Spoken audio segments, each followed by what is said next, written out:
They say your life flashes before your eyes when you die. They're wrong. You just see the face of the person who's killing you. For me, it was my own daughter's face. They didn't use a weapon. They used a bucket of cement and a steel door. They buried me alive in my own home to steal my life, my name, my future. But they made one catastrophic mistake. They forgot I was still breathing. Down here in the dark, a ghost is learning how to fight back.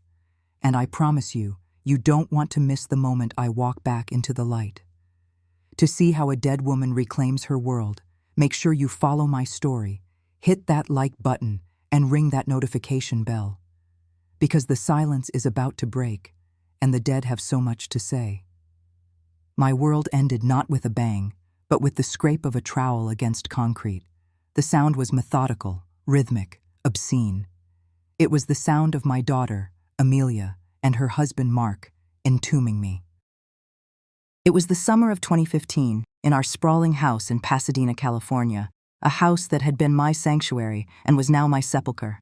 It had started with a smile, Amelia's smile, the one she used when she wanted something. It was a beautiful smile, practiced, polished. But for years I'd seen the cold calculation behind it. "Mother," she'd said, her voice dripping with manufactured concern. "There's a strange smell in the wine cellar. Mark thinks a pipe might have burst." I, of course, believed her. Why wouldn't I? She was my daughter. I followed them down the sturdy oak staircase into the basement, a space I'd had finished years ago. It wasn't some dusty, spider-webbed crypt. It was a comfortable, carpeted room with a small bar, a vintage pinball machine my late husband Richard had insisted on, and deep shelves meant for aging wine. It was a room for laughter, for parties. It was now to be my prison. I walked towards the far wall, sniffing the air for the phantom leak. "I don't smell anything, dear," I said, turning back. But they weren't behind me. They were standing in the doorway, their faces unreadable masks. And then I saw it, the glint of the new, heavy-duty deadbolt on the outside of the steel-reinforced door Richard had installed for security. A cold dread, sharp and acidic, flooded my stomach. "Amelia! What's going on?" Amelia wouldn't meet my eyes. She looked at a spot on the wall just over my shoulder. It was Mark who spoke, his voice as smooth and slick as his expensive hair gel. "We're sorry, Chloe. It's come to this." My gaze snapped to Amelia. "Amelia, open this door." She finally looked at me, and what I saw in her eyes wasn't malice. Not exactly. It was a chilling emptiness, a void where love was supposed to be. "It's for the best, Mother," she said, her voice quiet, final. "You're not well. You've become difficult." Difficult. That was the word they used, because I'd refused to sign over the house. This house, the last piece of my life that wasn't tainted by Richard's controlling legacy, the one thing that was truly mine. He had controlled me in life, and now, my daughter, his perfect apprentice, was finishing the job in his absence. The heavy door slammed shut. The sound echoed in the sudden profound darkness, a click. The definitive metallic sound of the deadbolt sliding home. Panic, primal and suffocating, seized me. I threw myself against the door, my palms stinging against the cold steel. "Amelia! Mark! Let me out! This isn't funny! Let me out!" My voice was a raw, useless thing against the thick metal. And then came the other sound, the scrape. A wet, dragging noise. Slap, scrape, slap. I pressed my ear to the door, my mind refusing to process what my ears were telling me. Cement.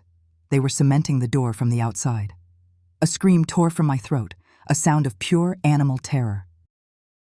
I pounded on the door, again and again, my knuckles splitting, my fists becoming a bloody pulp against the unyielding steel. "No! Please! Amelia, my baby, please!" I screamed until my throat was shredded and raw, until all that came out was a dry, ragged gasp. I could hear their muffled footsteps moving away. The scraping sound faded, replaced by the thrum of the central air conditioning kicking on somewhere above me. Then, nothing. An absolute, terrifying silence. A silence so complete, it felt like a physical weight pressing down on me, filling my lungs, my ears, my soul. My prison was large, comfortable even. It had a small bathroom, a remnant of the renovation. But it was a tomb with carpeting. That first night I didn't sleep. I sat on the cold floor, my back against the sealed door, and I listened. I listened to the house above me settle, the groans of the wood and pipes like the sighs of a great beast whose heart no longer beat for me. I heard their footsteps overhead, the distant melody of the television, the clink of glasses. They were having a drink, celebrating. I closed my eyes, and the darkness inside me was deeper than the darkness of the room. My world had ended. 2 years, 730 days, or was it 731? In the windowless dark, time loses all meaning. It becomes a thick, stagnant thing, like the dusty air I breathed. My life became a cycle of waking, eating, and despairing. I found a forgotten stash of canned goods on a high shelf. Peaches, beans, tuna, remnants of a long-abandoned earthquake kit. I rationed them with the discipline of a soldier. I drank water from the small bathroom tap. I was a ghost haunting my own foundation, a creature of dust and shadow. My mind began to fray at the edges.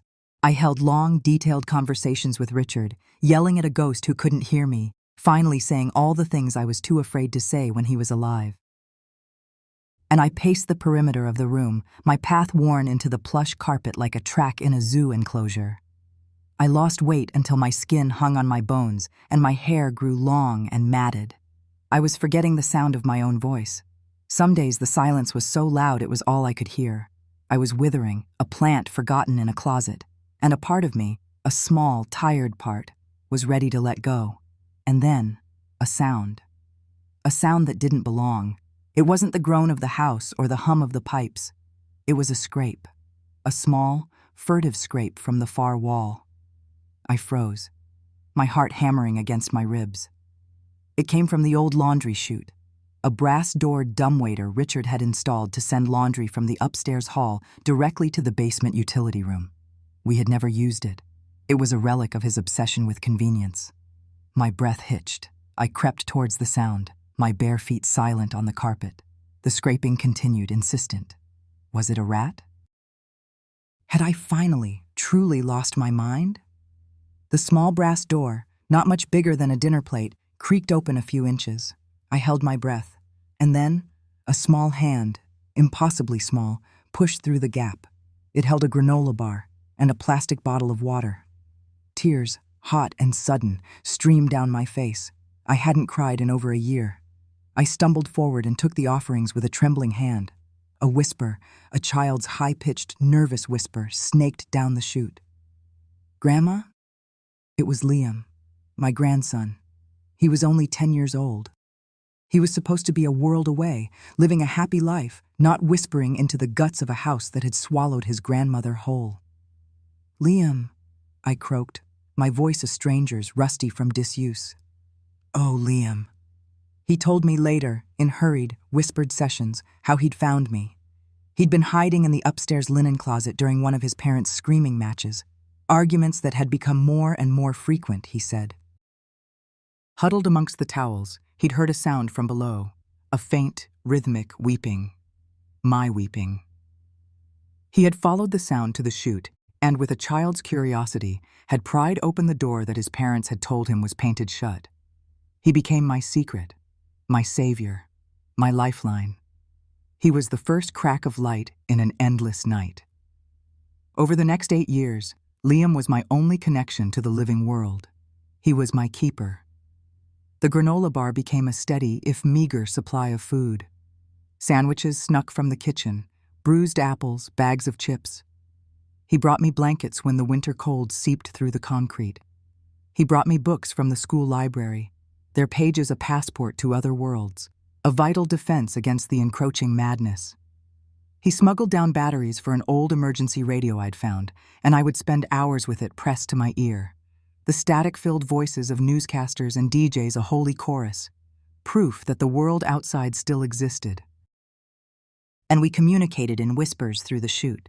Our conversations were the anchor of my sanity. I watched him grow up through those whispered dispatches. I heard his voice change, cracking and deepening, from a boy's clear pipe to a young man's uncertain baritone. "I got an A on my history paper, Grandma," he'd whisper, his voice buzzing with pride. I'd listen, offering praise, asking questions, my mind sharp and engaged for the first time in years. She was talking about her dad's old partner, some guy who went bankrupt. She called him a loser, he'd confide, telling me about a girl in his class he liked.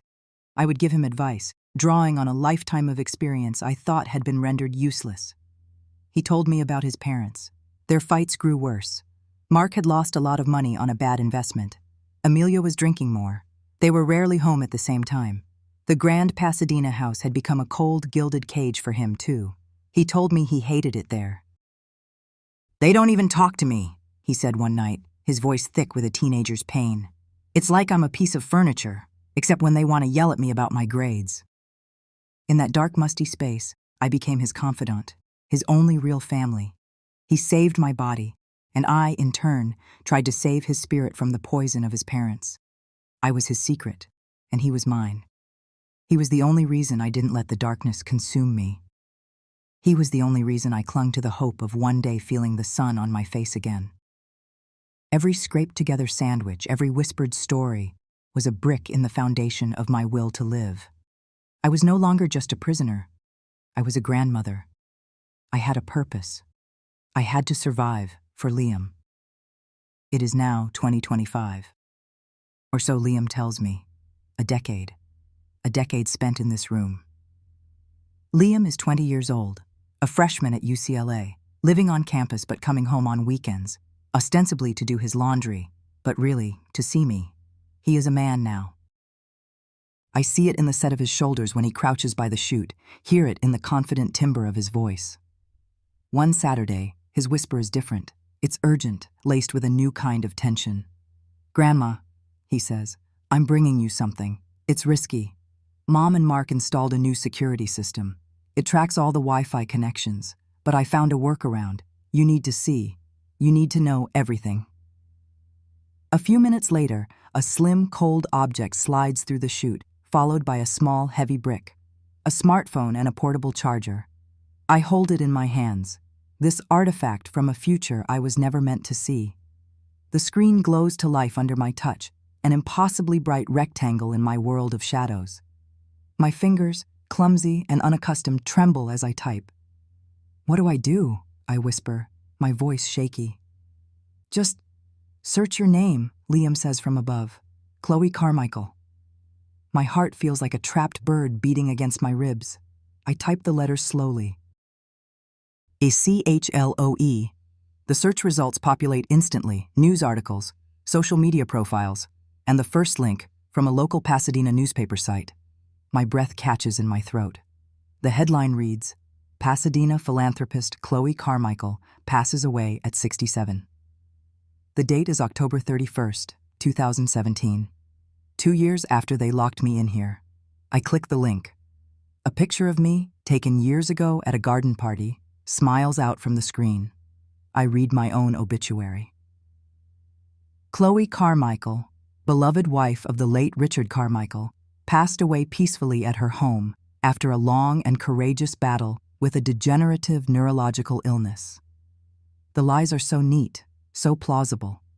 She is survived by her devoted daughter, Amelia, and her son-in-law, Mark, who were by her side until the very end. A wave of nausea rolls over me. It's a lie so monstrous, so complete, it's almost a work of art. "Liam," I choke out. "How?" His voice is low and grim. "They found someone, Grandma. A distant cousin of yours from back east. She was sick, really sick, and she looked a lot like you. They brought her here, told the few people who asked that your illness had changed your appearance, made you confused. They paid for her medical care, let her live in your bedroom, and they waited for her to die. They didn't just lock me away. They replaced me. They hired an understudy to die in my place, a sick, vulnerable woman they used as a pawn to legitimize their theft. The house, the estate, the Carmichael fortune built on my family's money, not Richard's. It all passed seamlessly to my devoted daughter. The inheritance was legal. The death certificate was real. As far as the world was concerned, I was dust. "There's more," Liam says, his voice pained. "You need to see her Instagram." He guides me through the search. I find her account easily. Amelia Carmichael Sloan. Her profile picture is a glowing selfie, taken in my rose garden, the one I spent 30 years cultivating.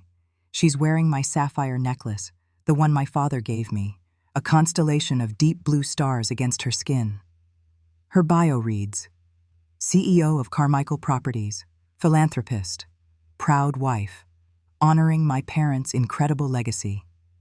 The hypocrisy is a physical blow. It winds me, leaves me gasping for air in the stale, recycled darkness. I start scrolling, post after post of a life stolen from me.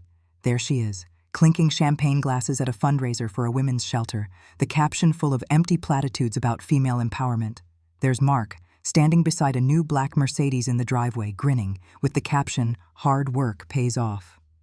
There are pictures of lavish parties in my home, my furniture rearranged, my paintings on the walls serving as a backdrop for their parade of smiling, wealthy friends.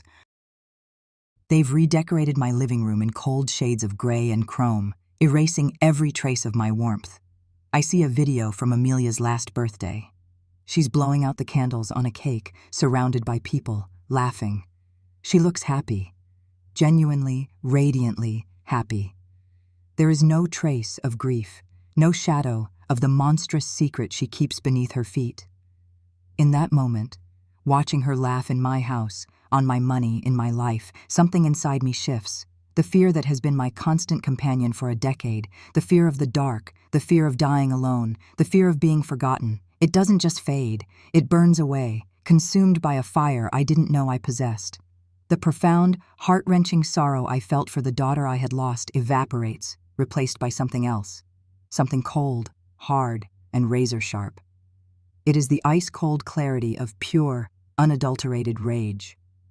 Seeing her smiling face, not just living but thriving on the lie of my death, doesn't just break my heart. It forges it into a weapon. The frightened, weeping woman who was dragged into this basement 10 years ago, the ghost who survived on scraps and whispers, is gone. She died right there, staring at the glowing screen of a stolen future. In her place, a strategist was born. My home was not a tomb anymore. It was a command center, and the war was just beginning. The rage didn't come as a fire. It came as ice, a slow-forming, crystalline certainty that froze the frantic, scurrying fear in my veins and replaced it with a quiet, focused energy. The grief for the daughter I thought I knew was a luxury I could no longer afford. The woman upstairs, the one who had walled me in, was not my child. She was my jailer. And a jailer only understands the language of cages. The darkness, once a suffocating blanket, became my collaborator. The silence, once a torment, became the space where I could think.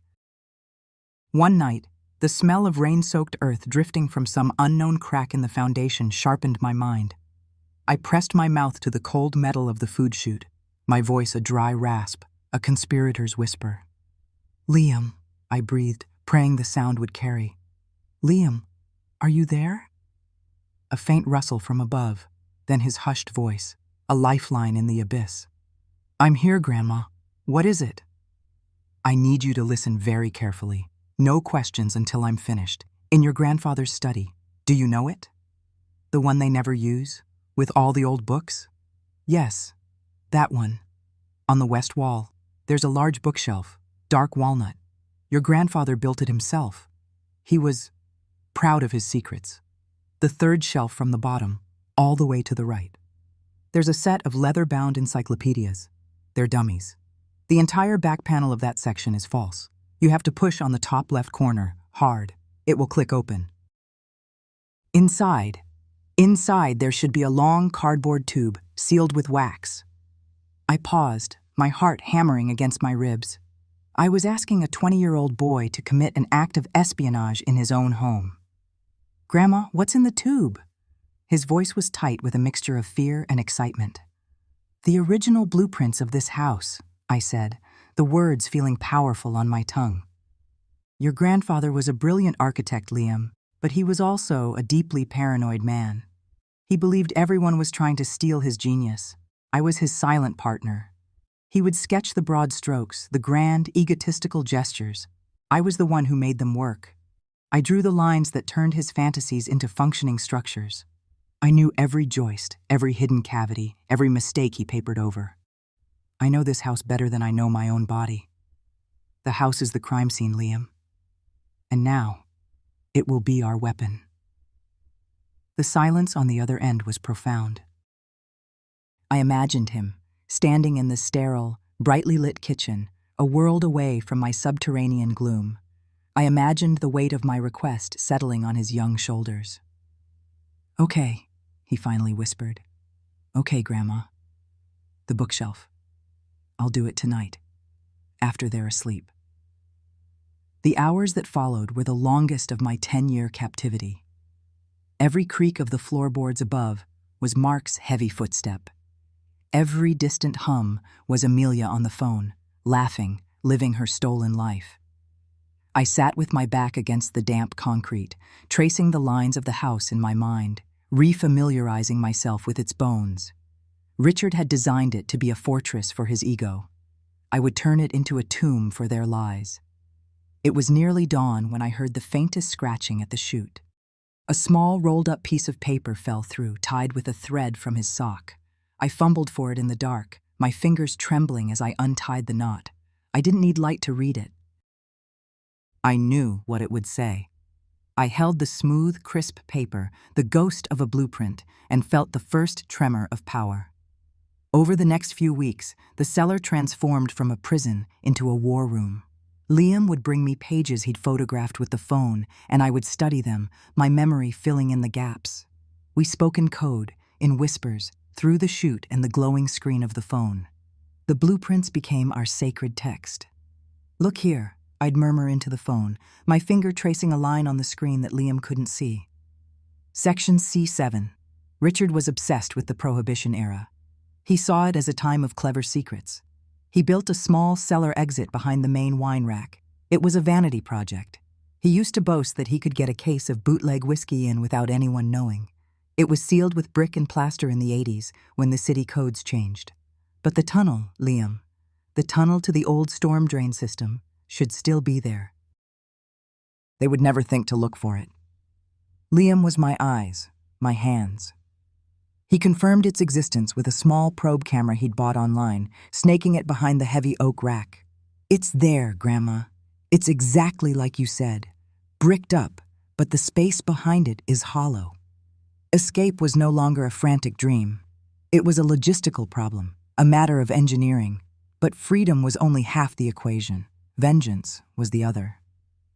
"Liam," I said one night, my voice low and steady. "There's something else.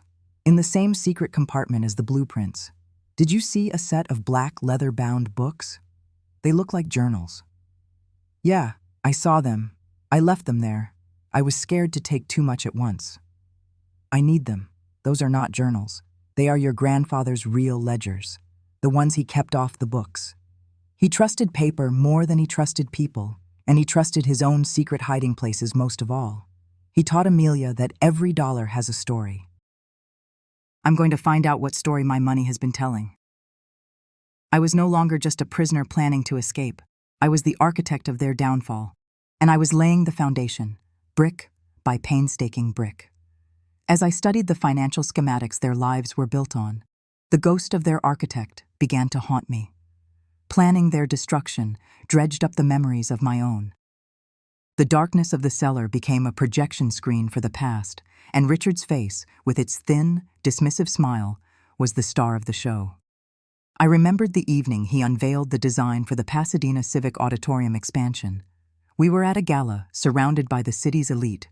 He stood at the podium, basking in the applause, describing the innovative acoustic baffling system, the elegant flow of the public spaces, my ideas, every single one of them. I had sketched them out on napkins in our kitchen, whispering them to him late at night when his own inspiration had run dry.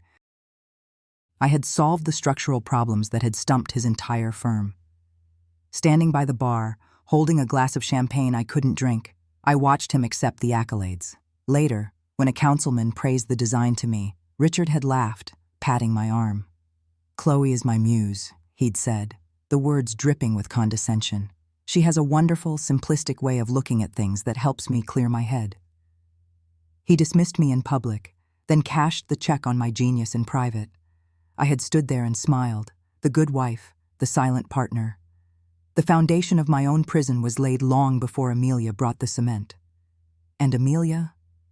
She was always watching. Richard cultivated her like a prize orchid, carefully nurturing the traits he valued and pruning the ones he despised. I remembered one afternoon, Amelia was about 16, agonizing over a school project. She was frustrated, close to tears.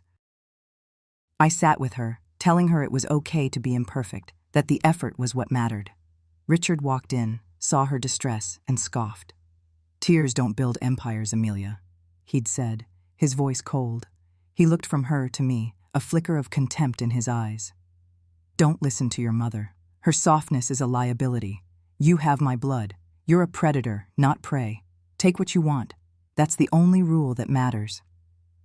He pitted her against me, a quiet, constant campaign. He praised her ambition, her ruthlessness, her killer instinct. He criticized my empathy, my patience, my softness. Amelia grew up in a house where love was never a gift, always a transaction. Strength wasn't resilience, it was dominance. She watched me endure Richard's casual cruelties, his public humiliations, his emotional thefts, and she didn't see my strength in surviving him. She saw weakness in my staying. She mistook my fortitude for foolishness. The phone in my hand, glowing with the numbers from Richard's secret ledgers, suddenly felt heavier. I understood. Amelia didn't just want the house, the money, the life of luxury. She wanted to prove to the ghost of her father that she had learned his lesson. She was exorcising my softness by entombing it in the cellar. She was proving to him, wherever he was, that she was the strong one, the true heir to his loveless, ruthless legacy. This terrible clarity didn't bring forgiveness. It brought a profound, chilling focus. Understanding her brokenness didn't absolve her of the pieces she had chosen to break in me. The memory of her standing silently by as her father belittled me, her teenage face a mask of calculated neutrality, now felt like a prophecy. She wasn't just his victim. She was his most dedicated apprentice. And the final lesson was about to begin. My revenge, so elegantly designed on paper, hit a wall. Not brick and mortar, but a shimmering, impenetrable wall of code. Mark, it turned out, was more than just Amelia's handsome, greedy husband. He was a digital dragon, guarding their stolen treasure. "I can't get in, Grandma." Liam's voice crackled through the phone, tight with a frustration that echoed my own. "It's not just a password, it's a fortress.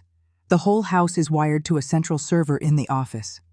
Everything is encrypted with military-grade software. The financials, the security logs, everything. I've tried everything I can think of. Brute force attacks, password crackers. Nothing works. If I try too many times, it'll lock me out and alert them. We're blind." I closed my eyes. The darkness in the cellar felt different now. It was no longer a space for thought, but a cage within a cage. Mark had built a digital version of my prison around the evidence we needed. I could almost hear Richard laughing, a dry, spectral chuckle. He would have admired Mark's thoroughness, his technological paranoia, but he also would have seen it as inferior to his own brand of security, which was rooted not in technology but in the twisted, predictable corridors of the human ego. Specifically, his ego. Mark was just the guard, Richard was the architect, and Amelia was the key.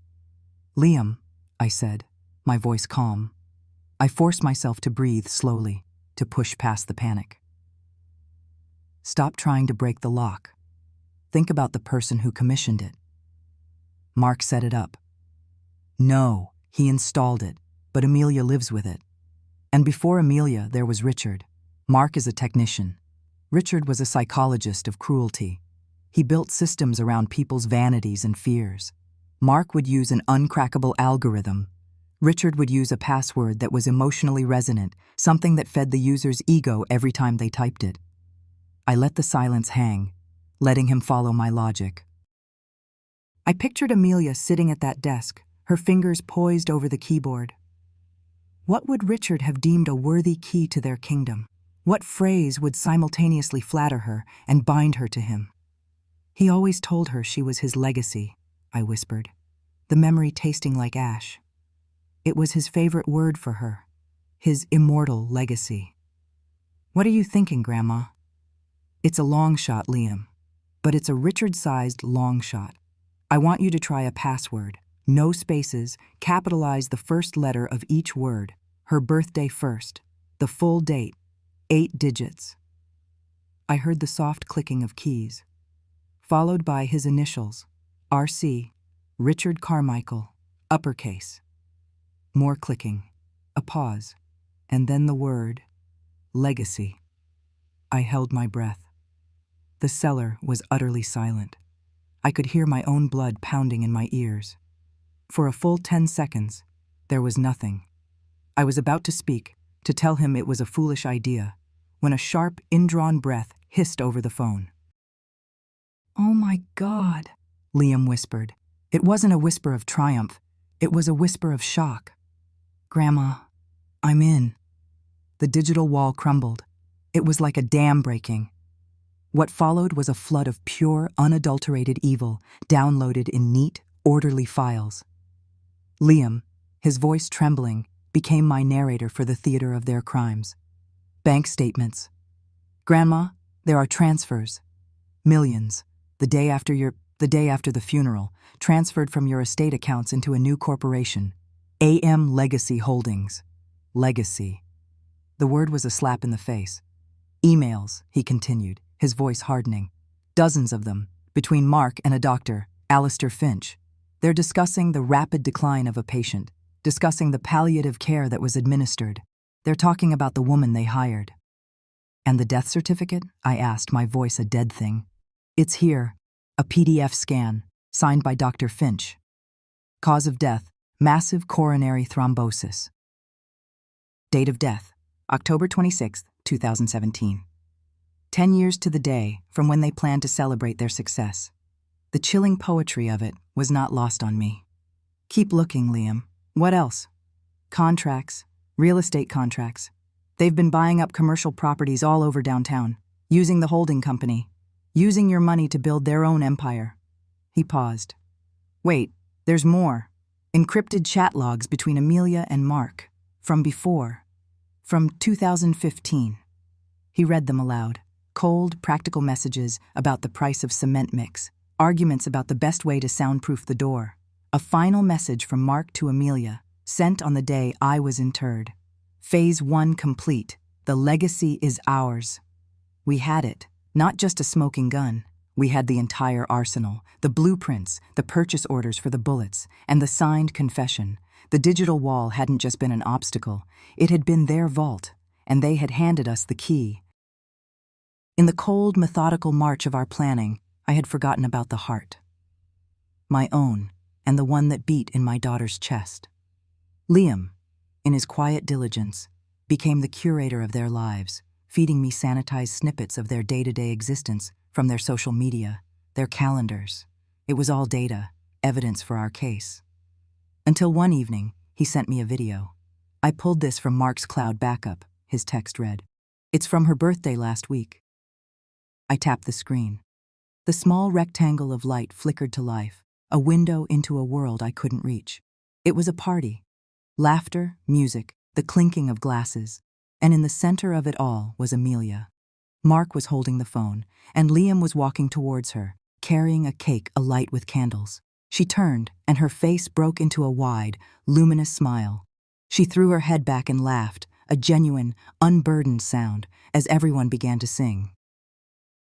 For a single, soul-shattering second, she wasn't the monster who had walled me up in the dark. She was just Amelia, my Amelia, the little girl with scraped knees who used to curl up in my lap and fall asleep to the sound of my heartbeat. The teenager who, despite her father's poison, would sometimes sneak into the kitchen late at night just to talk.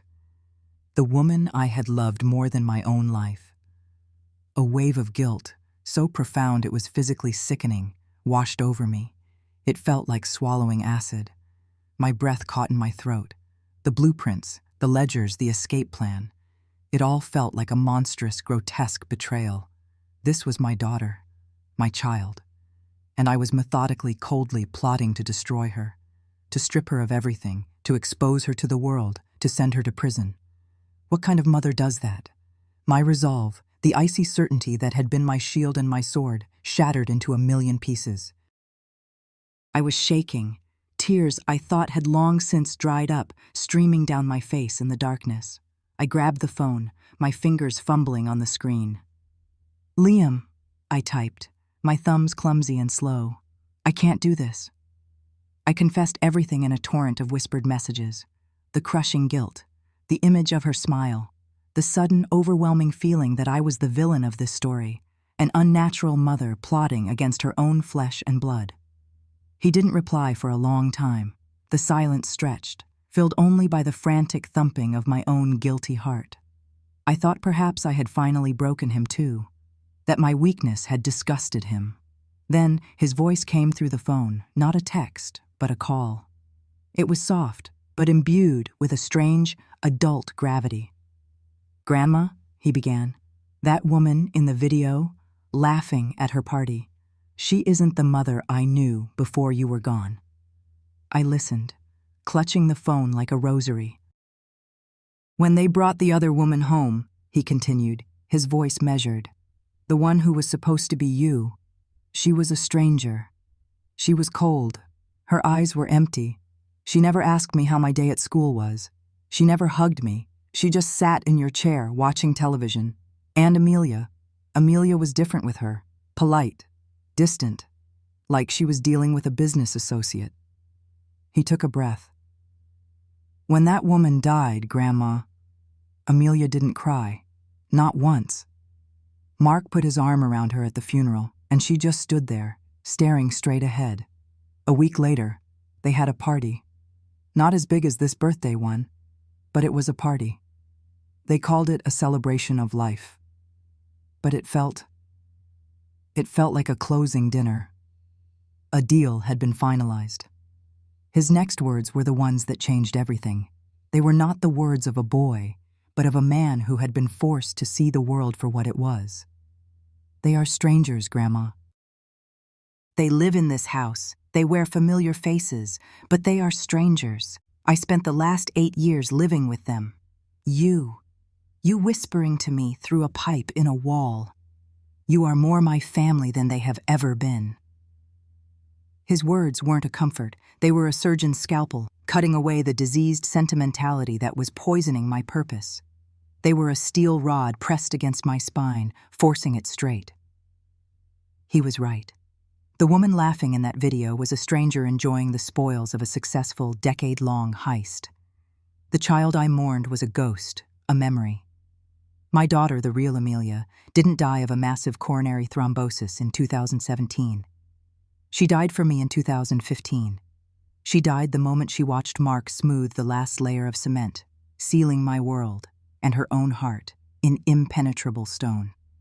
The guilt receded, burned away by the cold, clean light of truth. What remained was not rage, not even hatred. It was a simple, profound, and unshakable duty. A duty to the woman I once was, and to the boy who had refused to forget her. The final phase of the plan felt less like a strategy and more like a birth. It was the most dangerous, the most audacious, and the most necessary. Using the security credentials Liam had painstakingly extracted, we gained a God's eye view into my own home. My prison had become my command center. Liam, my loyal, brave soldier, became my hands and eyes in the world above. I talked him through it over the crackling connection of the burner phone, my voice a low whisper in the darkness, guiding him like a ghost through the labyrinth of his own childhood home.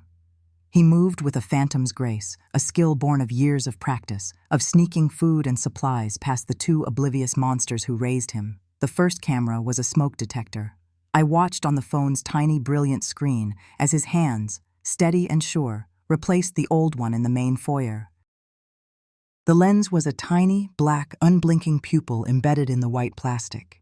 It gave me a perfect, sweeping view of the grand staircase Amelia loved so much.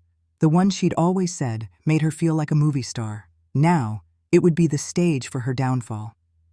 The second camera was even more ingenious. A simple black power adapter he plugged into a low socket in the living room. It was innocuous, forgettable, one of a dozen such devices littered around a modern home. but its lens was aimed directly at the large, cream-colored sofa where they spent their evenings, where they laughed and drank wine and lived the life they had stolen from me. The feed flickered to life, and suddenly, after a decade of sound and shadow, I had sight. The darkness of my tomb was illuminated by the stolen light of their world, channeled through a 4-inch screen. I was no longer just a prisoner. I was the unseen witness, the director, the audience, and the star of this final, terrible act. The last few days before the chosen date bled into one long, continuous vigil. I barely slept. The world shrank to the glowing rectangle in my hands. I watched them. I watched my daughter, Amelia, her face fuller now, hardened by a success she hadn't earned. I watched her preen in front of the foyer mirror, adjusting a silk scarf, the same shade of blue as the one I wore on her first day of school. The memory stabbed at me, a phantom pain, but it was distant now, cauterized by a colder, more powerful emotion. I watched Mark, his hair thinning, but his arrogance as robust as ever, barking into his phone about profit margins and supply chains, pacing the very floorboards under which I sat, trapped in dust and silence. They were preparing for a party. Their voices, distorted but clear, drifted down through the vents, a constant torment. They spoke of caterers and floral arrangements, of valet parking and a string quartet. They were celebrating something called the Carmichael Legacy Towers. The irony was so thick, it was suffocating. My legacy, my husband's name, a monument built on a foundation of matricide. I listened to their casual laughter, the easy intimacy of their conversation, and I felt nothing. The part of me that could have felt pain, that could have wept for the daughter I had lost, had withered and died in this cellar years ago. In its place was a cold, thrilling anticipation, a predator's patience. I was watching a nature documentary of my own making. I saw two creatures, sleek and satisfied, unaware of the trap closing around them. Liam would visit one last time each night, his face a pale moon in the small opening of the food chute. He'd bring me water, protein bars, and a fresh battery pack. We barely spoke. There was nothing left to say. Our plan was a living thing between us, and we both knew our roles. His eyes, so like his father's but filled with a kindness Mark had never possessed, would search mine. He was looking for doubt, for fear. He found none. He found only the same chilling resolve that had taken root in his own heart. On the last night, he whispered, "Are you ready, Grandma?" I looked away from the screen, from the image of Amelia trying on a glittering evening gown, and met his gaze. "I was born ready for this, my love," I whispered back. The day arrived, October 26th. 10 years to the day. A perfect, terrible symmetry.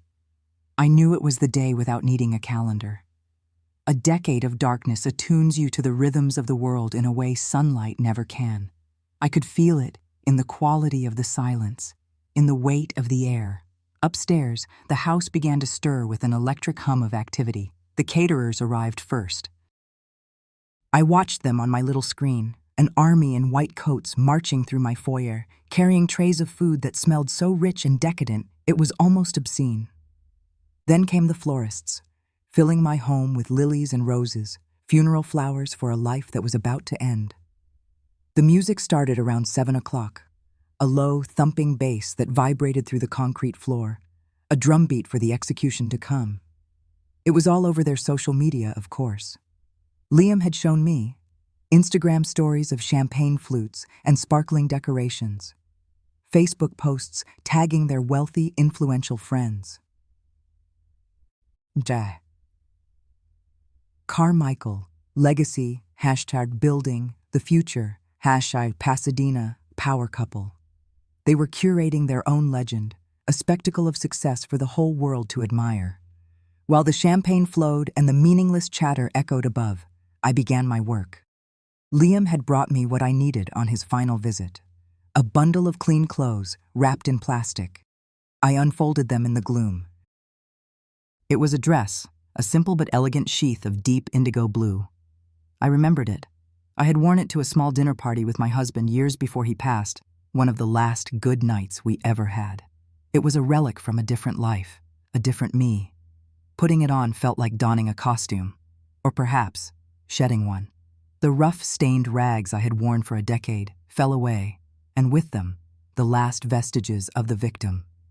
My skin, pale and unused to the touch of soft fabric, tingled. I ran my hands over my arms, feeling the bones close to the surface. I was thinner, weaker, but I had never felt more powerful. Then, the final tool, a heavy iron wrench. It was cold and solid in my hand, a stark piece of reality in my ethereal existence. The hidden door was at the far end of the cellar, concealed behind a stack of rotting wine crates I'd had Liam clear weeks ago. It was an old emergency exit from the original construction, one my husband had ordered sealed but never fully removed, a forgotten detail from a life of secrets. The lock was thick with a decade of rust and neglect. I wedged the teeth of the wrench around the rusted hasp. I put my whole body into it, what little strength I had. My muscles screamed. The metal groaned in protest, a sound like a dying animal. Sweat beaded on my forehead, stinging my eyes. For a moment, I faltered. My arms trembled, the wrench slipped. I leaned my head against the cold, damp stone of the wall, the party's baseline, a mocking pulse against my skull. "You can't do this. You're too weak." The voice was insidious, a ghost of the woman I used to be. Then I looked at the phone, still glowing on a nearby crate. On the screen, Mark was clinking glasses with a man I recognized as a city council member. He was laughing, his face flushed with triumph. Amelia was at his side, her hand possessively on his arm, a queen surveying her court. My court, my home, my life.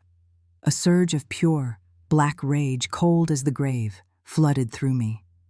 It was a power source more potent than any muscle. I gripped the wrench again, my knuckles white. I set my feet, leaned back, and pulled with a strength that didn't feel like my own. There was a sharp, shrieking crack. The sound of tearing metal echoed in the small space, loud as a gunshot. The lock broke. The hasp hung loose, defeated. I pushed. The heavy door, swollen with damp, resisted for a second and then swung inward with a low groan. And then, air. It wasn't just air. It was a physical thing, a presence. It rushed in to fill the vacuum of my tomb, cool and alive and smelling of the world. It hit my face, my skin, my lungs. I gasped, drinking it in like a dying woman finding water.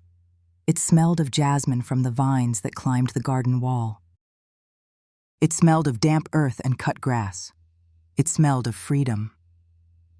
After 10 years of breathing nothing but stale, recycled dust and despair, the night air of Pasadena was the most intoxicating perfume I had ever known. I stood in the doorway for a full minute, my eyes closed, just breathing, letting a decade of captivity be washed out of me with every inhale.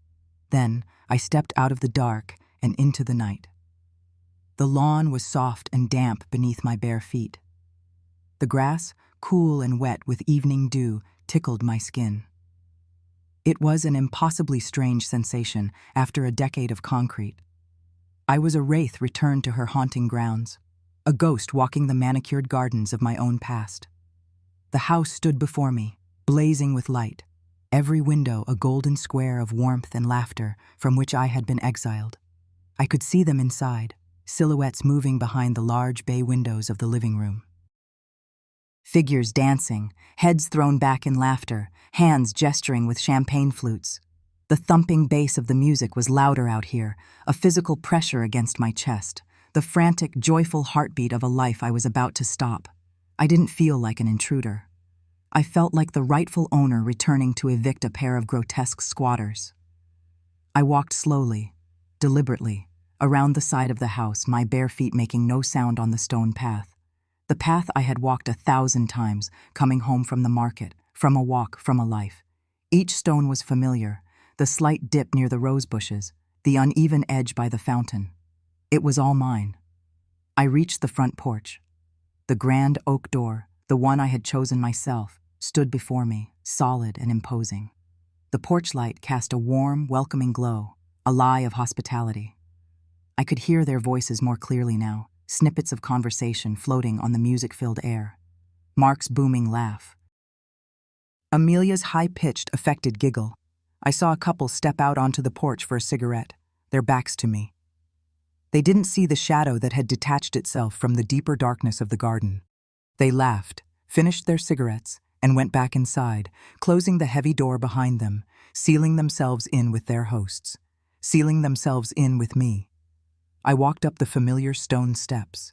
1, 2, 3, 4. My movements were calm, unhurried. There was no tremor in my limbs, no hesitation in my heart. The cold resolve that had been my companion in the dark was now a suit of armor. I stood before the door for a moment, looking at my faint reflection in the polished brass of the knocker. A thin, pale face, eyes that were two dark pools of shadow, hair that was now more white than blonde, hanging loose around my shoulders.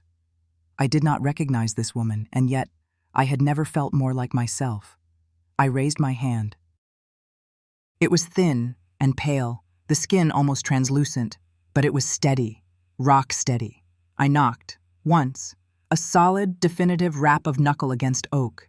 It felt loud in the relative quiet of the porch, but it was swallowed by the party inside.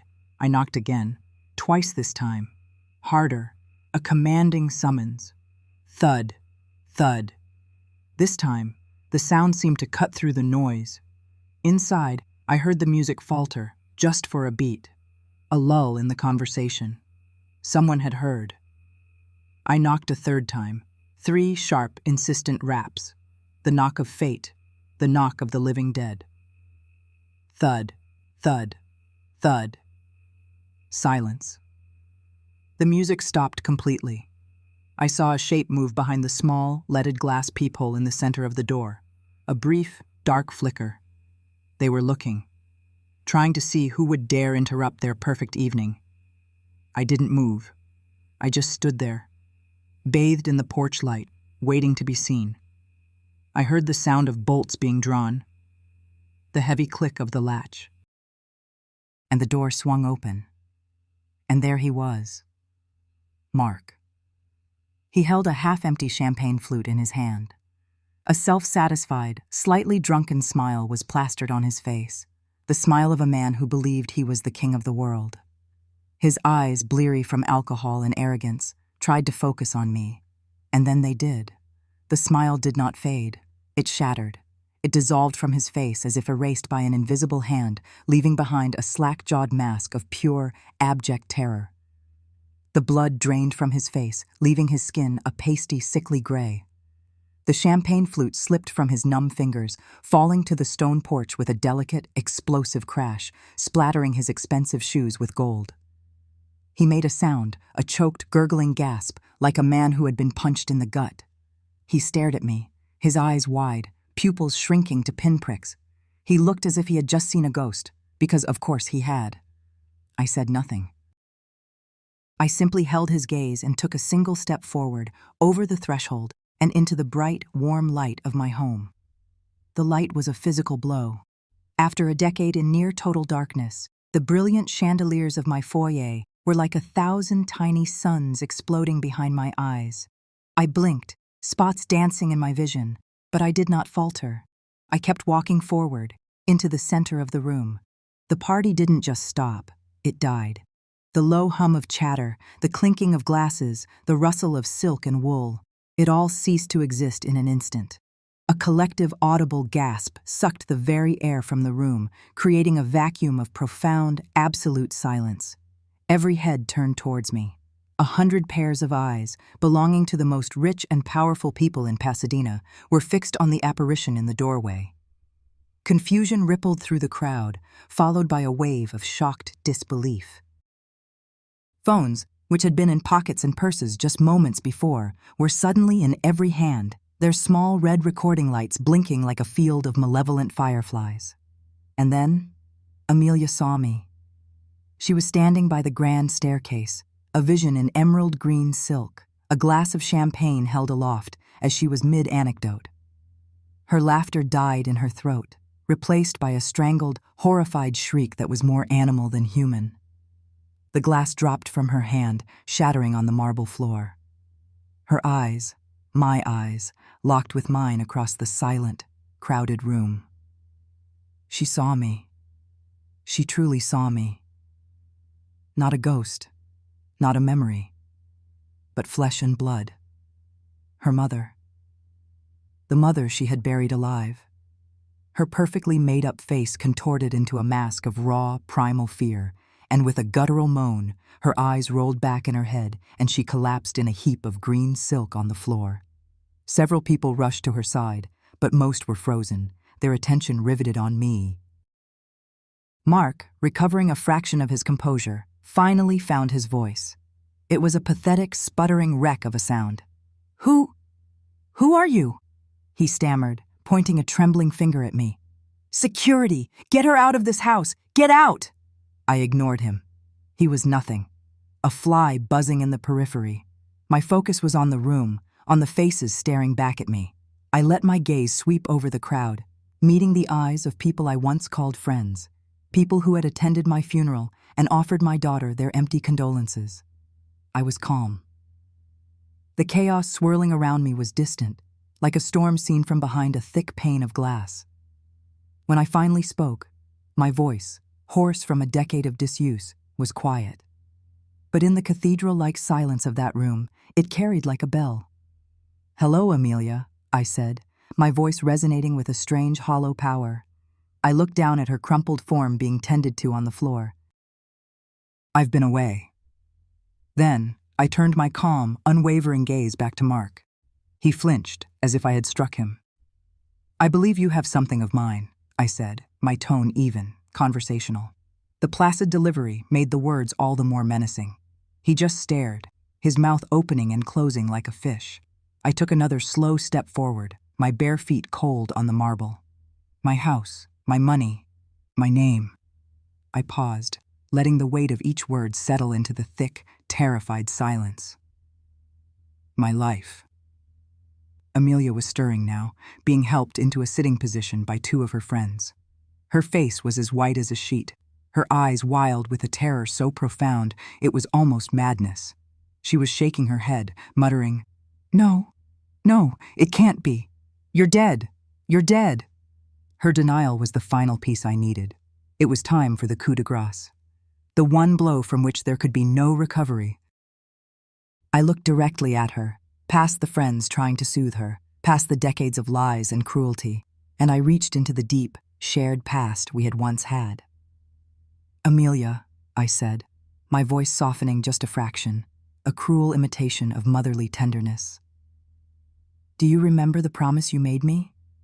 When you were 7 years old, under the old oak tree in the backyard, the day you fell from the swing?" I saw the flicker of recognition in her eyes, a terror that went deeper than seeing a ghost.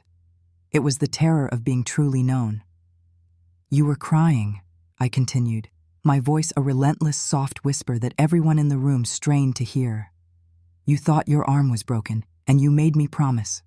You put your small hand in mine and you said, 'Promise me you'll never leave me, Mommy, and promise me we'll never, ever have secrets from each other.'" The color, which had already drained from Amelia's face, somehow drained even further, leaving her looking like a marble statue. Her breath hitched. A low, wounded sound escaped her lips. That memory was ours. It was a tiny, sacred thing, locked away in a part of her heart she must have thought was buried as deep as I was. It was a secret no imposter could ever know, no forger could ever replicate. It was the irrefutable, undeniable truth of my existence, spoken aloud in a room full of witnesses. The entire party was watching a horror movie unfold in real time, and they had all just realized the monster was real. Amelia stared at me, her defenses utterly obliterated. In her eyes, I saw not just the collapse of a lie, but the death of a soul. The daughter I knew had died the day she sealed that door. Tonight, the woman she had become died too. The sound of Amelia's body hitting the hardwood floor was a dull, final thud in the cavernous silence. It was the sound of a puppet whose strings had been cut. For a moment, no one moved. The air was thick, crystalline, as if a single breath would shatter the world. Mark, his face a contorted mask of disbelief and pure primal fear, finally broke the spell. He lurched toward his wife, not with concern, but with the clumsy, frantic energy of a man trying to shove a monstrous truth back into its box. He knelt beside her, his hands hovering uselessly over her still form, but his eyes, wide and terrified, were locked on me. He wasn't looking at a woman. He was looking at a reckoning. A guest near the back, a woman in a shimmering silver dress, let out a choked sob. A wineglass slipped from her fingers and shattered on the polished stone of the patio, the sound unnaturally loud, a second crack in the frozen tableau. That was the signal. The dam of horrified silence broke, and a wave of whispers flooded the room. "Oh my God. Is that Chloe? I thought the funeral. What is happening? Is this a joke?" Phones began to emerge from pockets and purses, not to call for help, but to record, to capture the impossible drama unfolding before them. They were no longer guests at a party. They were the audience at an execution. I remained still, a statue carved from 10 years of darkness, standing in the doorway of a life that had been stolen from me. I watched Mark fumble with Amelia's wrist, his face turning from ashen white to a blotchy, furious red. He looked from his fainted wife to the sea of bewildered faces, and then back to me. The terror in his eyes was curdling into something else. Rage, the impotent fury of a cornered rat. Through the large bay windows, I saw them, the flashing lights, painting the manicured lawns and the imported Italian marble in strobing pulses of red and blue. Someone, in their panic, had done the sensible thing. Someone had called 911. The siren grew from a distant wail to a piercing shriek that seemed to tear through the very fabric of the night. 2 police officers appeared at the grand entrance, their expressions professional, but etched with confusion. They saw a lavish party, a woman unconscious on the floor, and a crowd of Pasadena's elite, looking utterly shell-shocked. It was a scene they were prepared for, but the narrative didn't fit. The lead officer, a man with a stern face and tired eyes, stepped forward. "Can someone tell me what's going on here?" His voice cut through the murmurs, and all eyes, once again, fell on me. I didn't need to speak. Not yet. From the edge of the crowd, a figure detached himself and moved toward the center of the room. Liam. He walked with a new kind of purpose, his shoulders back, his chin high. He wasn't the hesitant boy who used to pass me scraps of food through a rusty vent. He was a man walking into his own life. He didn't look at his father, who was now scrambling to his feet, nor at his mother, who was beginning to stir with a low moan. He walked past them as if they were ghosts. His eyes found mine, and in that brief, silent exchange, a decade of shared secrets, of fear and hope, came to its conclusion. It wasn't a look of triumph. It was a look of release. A heavy, dark weight we had carried together was finally being set down. Liam stopped in front of the bewildered officer. "I can tell you what's going on," he said. His voice was perfectly clear, perfectly steady. It held no tremor, no adolescent uncertainty. It was the voice of someone who had lived with a terrible truth for so long that speaking it was as natural as breathing. "But it's better if I show you." He held up a small black flash drive, holding it between his thumb and forefinger. "I have evidence," he said, his voice resonating with an authority that stunned the room into a fresh silence. He handed the drive to the officer. "Evidence of what, son?" the officer asked, his gaze shifting from Liam to me, then to the opulent chaos of the room. "Of a crime," Liam said simply. "A 10-year-long crime." The second officer, a younger woman, took the drive. "There's a large display over there," Liam said, pointing to the enormous television screen mounted on the wall, which moments before had been showing a romantic slideshow of Amelia and Mark's lavish vacations. "You can plug it in." A strange, morbid curiosity filled the air. No one left. The guests, the business partners, the socialites. They were all rooted to the spot, prisoners of a drama far more compelling than any they could have paid to see. The officer, after a moment's hesitation and a nod from her superior, walked to the media console and inserted the drive. The screen flickered. The smiling faces of my daughter and her husband vanished. For a second, there was only blackness. Then an image appeared. It was grainy, shot from a low angle. It was the kitchen, my kitchen. Amelia and Mark were at the island, clinking champagne glasses together. The timestamp in the corner read October 26, 2017, the third anniversary of the day they sealed my tomb. "To us," Mark said on the video, his voice tinny but clear. "And to being free of that miserable old woman. Best thing that ever happened to us." Amelia laughed, a high, tinkling sound that was suddenly monstrous. "She's probably happier wherever she is," she said, taking a long, self-satisfied sip of champagne. A collective gasp went through the room. People physically recoiled. The image on the screen was damning, but it was just the beginning. The video cut out, replaced by a scanned document, a death certificate. My name, Chloe Carmichael, was printed in stark black letters. Cause of death? Cardiac arrest. Date of death? November 14th, 2017. A forgery, cold and official, broadcast for all to see. Then another document. A deed transfer. The house, my house, signed over to Amelia Carmichael and Mark Jennings a week after my supposed death. Then another, bank statements, a river of money, my money, flowing from my life savings into their accounts. Hundreds of thousands, millions. The screen was a waterfall of their greed, a digital accounting of their betrayal. Finally, the emails, a thread between Mark and a doctor I had never met. "Is everything arranged?" Mark's email read, "The price is, as we discussed. We need this to be clean." The doctor's reply, "The paperwork will be filed. As far as the state of California is concerned, your mother-in-law passed away peacefully in a private care facility. No one will look twice." Another from Amelia to Mark. "Are you sure this will work? What if someone finds out?" Mark's reply was the final nail. "Find out what? That a sad old woman died and left her fortune to her only daughter? It's the most natural thing in the world. No one cares, Amy. She's gone. We're free. Now, have you decided between the Maserati or the Aston Martin?" The truth was no longer a whisper from a secret past. It was a roaring inferno consuming them in front of everyone they had ever wanted to impress. The foundation of their lives, built on a lie buried in cement, was crumbling into dust. Amelia was on her knees now, her earlier faint forgotten. The carefully constructed mask of the grieving daughter, the successful heiress, the society darling, it didn't just crack, it exploded. A raw, guttural wail tore from her throat, the sound of a soul being flayed alive. It wasn't a cry of remorse, it was a cry of exposure. "No, no, it wasn't like that," she sobbed, her words a hysterical, incoherent jumble of self-pity. She clawed at the floor, her expensive gown tearing at the seams. "He made me do it, Mark.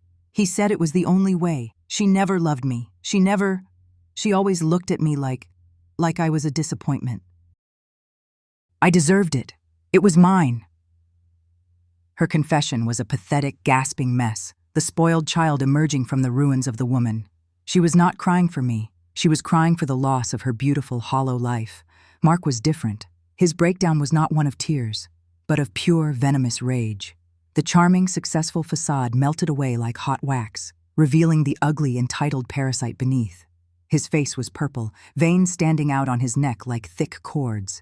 "You!" he screamed, his voice cracking. He lunged, not at the police but towards Liam, towards his own son. The lead officer was faster, stepping in front of him, his hand on Mark's chest, shoving him back. "You little traitor!" Mark spat, struggling against the officer's grip. "I gave you everything. This house, the cars, a life your pathetic father could only dream of. And you do this? For her? A bitter old woman who is already dead to the world?" He turned his incandescent fury on me. You ghost! You should have stayed in the ground!" His words were nothing to me. They were the meaningless curses of a king whose castle had turned to sand. I stood there and watched it all, the chaos, the screaming, the flashing lights. I felt a strange, profound calm settle over me. In my darkest hours in the basement, I had imagined my revenge as a storm of fire and fury. I had pictured myself screaming, clawing, matching their violence with my own. But this was better. My revenge wasn't loud. It was silent. It was digital. It was absolute. I didn't have to raise my voice. I didn't have to lift a finger. I simply had to exist. The truth, delivered by the grandson I had saved, and who had, in turn, saved me, was the only weapon we ever needed. It didn't just defeat them. It demolished them, atom by atom, in front of the very world they had tried so desperately to conquer. The days that followed were a blur of flashing cameras and shouting reporters. The gates of my house became a permanent campsite for news vans. I was no longer an invisible woman. I was a headline. The ghost of Pasadena. Woman buried alive by daughter, returns from the dead. I was a reluctant celebrity, a morbid curiosity. Online, my story exploded. There were TikToks analyzing every detail, Twitter threads debating the psychology of my daughter, endless speculation on Facebook groups dedicated to true crime. I, who had been disconnected from the world for a decade, was now the most talked about person in it. The irony was a bitter pill. For 10 years I was screaming into a void, and now that I was silent, the entire world was screaming my name. The legal proceedings were swift and brutal. Amelia and Mark faced a mountain of charges that seemed to grow by the day: aggravated kidnapping, unlawful imprisonment, conspiracy, forgery, elder abuse, and a dizzying array of financial crimes. Their assets were frozen. The business partners who had sipped their champagne now provided testimony against them. The society friends who had admired their wealth now spoke of them with disdain. They were pariahs. I was legally resurrected. I sat in a sterile office with a kind-faced lawyer and a prosecutor, signing papers that declared me, Chloe Carmichael, to be alive.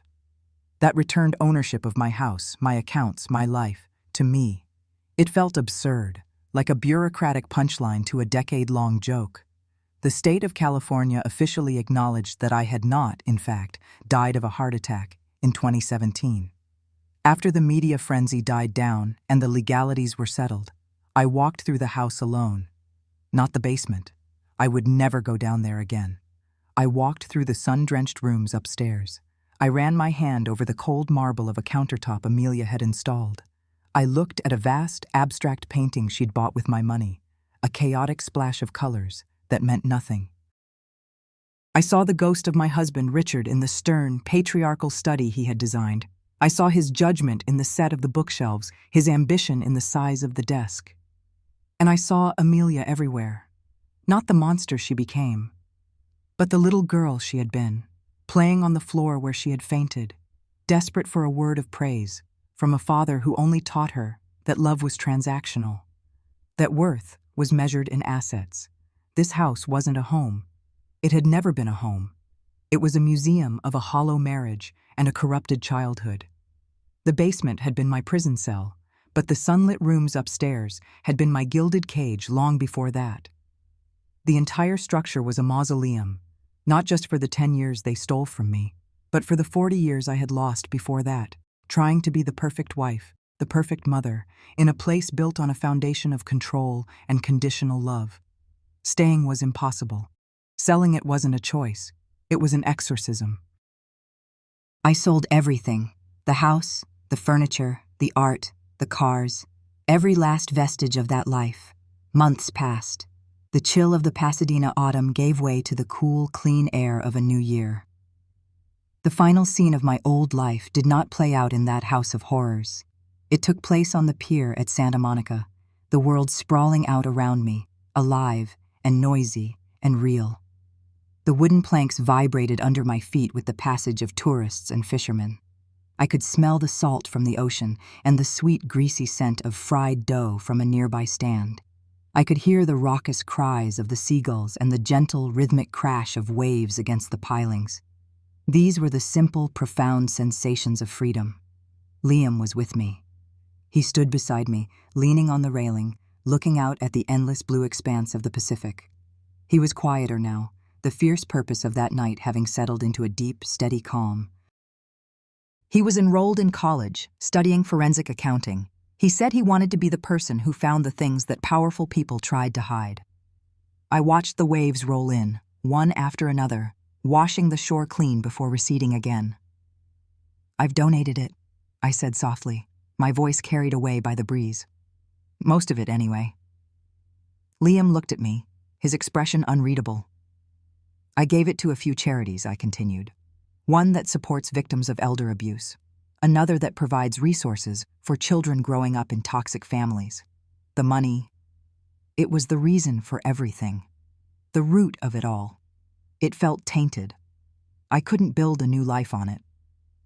But maybe it can help someone else, stop another family from turning into what ours did. Using the very thing that was meant to destroy me to build something good felt like the only true victory.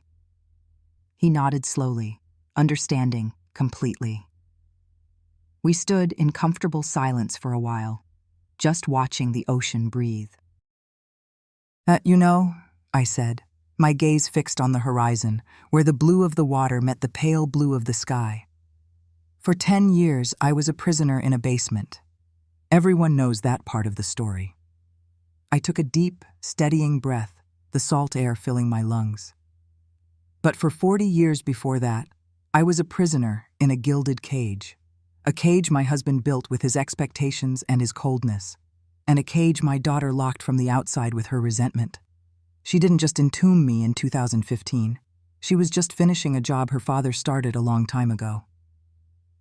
I turned to Liam, a small, genuine smile touching my lips for what felt like the first time. This, I said, gesturing to the wide-open world around us, to the endless ocean, to the simple fact of us standing there free. This is the first day of my life. I was no longer Chloe Carmichael, the victim. I wasn't the ghost of Pasadena. Those were roles, labels applied to a story that was over. The fortune was gone, the house was gone, the family that had defined and confined me was gone. All that was left was me, just Chloe. And standing there with the wind on my face and my grandson by my side, for the very first time, that was more than enough. My story is one of darkness, but it ends in the light.